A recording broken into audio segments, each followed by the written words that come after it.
What's happening, guys, and welcome back to the channel. For today's video, thanks to the team over at Threezero, we're going to be checking out their Transformers MDLX Rodimus Prime. Now, as we check out the packaging, here we have Rodimus, and he is looking fantastic. But as we spin around here to the back of the box, it showcases a few of the features and the accessories. So this Rodimus can wield the power of the Matrix. This is the accessory that we saw included with their MDLX Optimus Prime. He will include quite a few blasters which can combine into the Eliminator Rifle. And here we have Optimus Prime passing the mantle down to Rodimus Prime. So far, I have been super impressed by Threezero's MDLX line. So with all that being said, let's get cracking.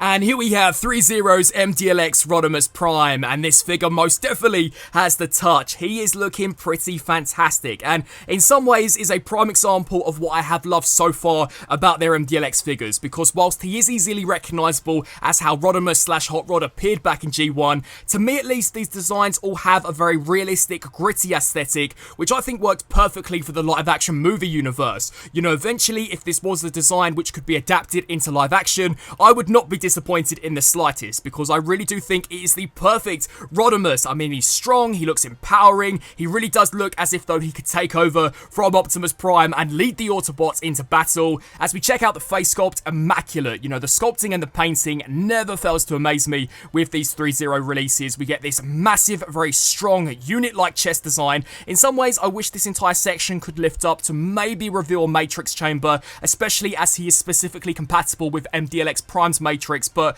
yeah, overall, immaculate looking detail there for the torso. I love the arm design. You know, it's kind of overkill in the way it's been put together, because we get these triple exhausts flaring upwards, as well as here for the forearm. So that all looks great. And look at the little gunmetal pieces that we have here for the thighs, for the knee pads, the foot design with the burning orange. Again, I think looks sick. And as we flip this guy around here to the back, equally as detailed and as nicely designed. You know, I really like how as much thought has been put into the back of the figure as the front. So for example, we have these triple exhausts on the back of both of the legs. These two have been so nicely painted as well as detailed, and these are the knee joints. You quite literally would think these things could not move, so that looks awesome. We get the massive butt flaps as well as this huge, enormous spoiler. I love that this has been carried over from how it looked in G1, although this time, much like the arm design, is kind of overkill, because we get these huge spike sections on both the top and the bottom. The spinal column looks insane, and don't you guys worry, I will give you a few close-ups once we check out the articulation, which, talking of,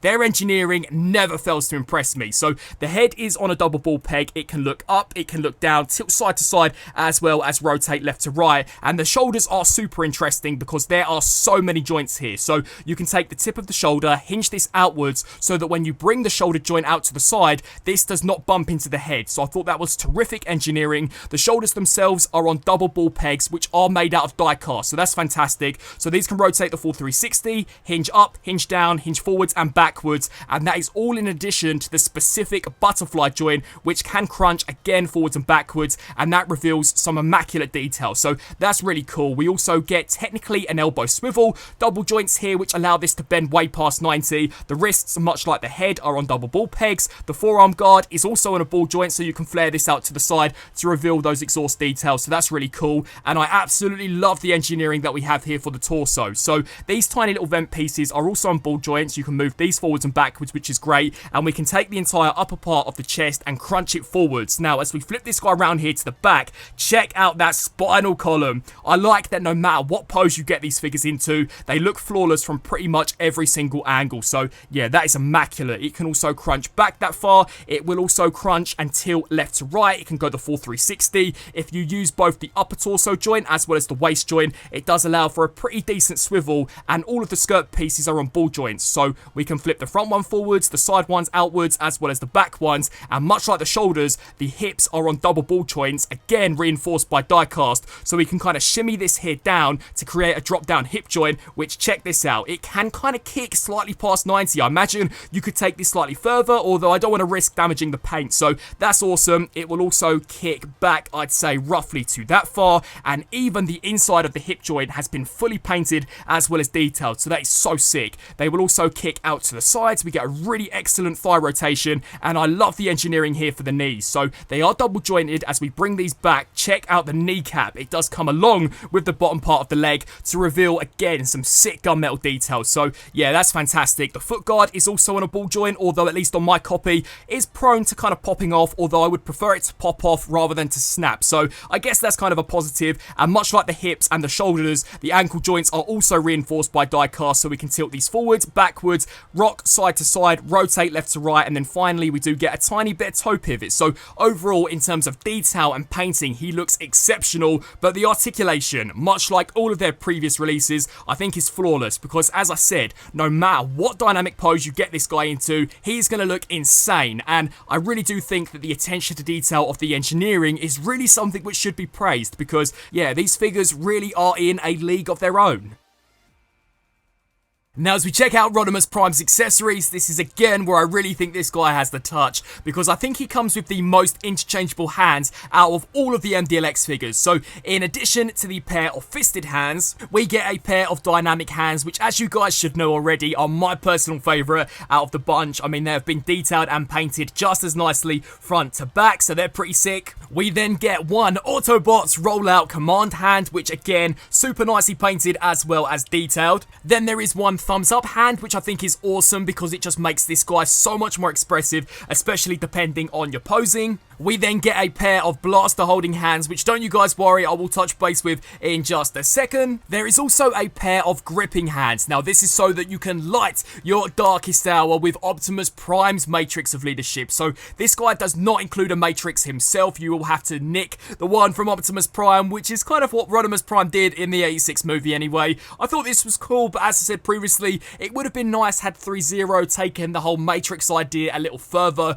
with this guy, because I think it would have been sick not only for him to have come of his own, but also if he could have had a Matrix chamber for him to embed the Matrix within himself. And then we get a pair of hands, which I will showcase a little more of once we get stuck into the size comparisons. But these are basically so that both Rodimus and Optimus Prime can kind of handshake. So I guess Optimus Prime passing the mantle down to Rodimus Prime. So I thought that was a pretty sick touch. But let's talk about one of my personal favourite things about Transformers, their firepower. So here we have two rifles for Rodimus to wield. These are really cool in terms of design. This one is very alien. Now what I like about these is they're kind of customizable. So you can combine both of these into this enormous Rodimus Prime looking sniper rifle, and again, terrific looking detail. Or if you didn't want to combine them this way, you can also whack out this third attachment, which does very nicely kind of slot over the really alien looking gun, and again does create an entirely different blaster for Rodimus Prime to use on the battlefield. So yeah, in terms of accessories, with the exception of a Matrix of Leadership,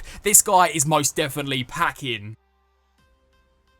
Now as we check out a few comparisons, here we have the MDLX Optimus Prime alongside Rodimus Prime, and I am using both of the handshake sculpts, and I'm going to be real, this does create for a pretty dynamic display. You know, it's kind of sick to see Optimus in some ways handing the mantle down to Rodimus Prime, but in terms of these figures, I know you're not really meant to mess with the original, but I really do think Rodimus Prime in this case has a better design when in comparison to Optimus Prime. Not only does he look more powerful, more imposing, but I just think it is much better looking than what we're seeing here from Optimus. Next up, here we have Rodimus alongside the MDLX Megatron, and I think so far, personally for me, these are the best two MDLX figures which Threezero have so far brought out, but their upcoming Starscream also looks incredibly awesome, so I am wondering where I'm going to rank him once he does eventually release, but yeah, these guys look awesome. Here we have the MDLX Bumblebee, the Hasbro Transformers Kingdom Commander Class Rodimus Prime, Studio Series 86 Voyager Hot Rod,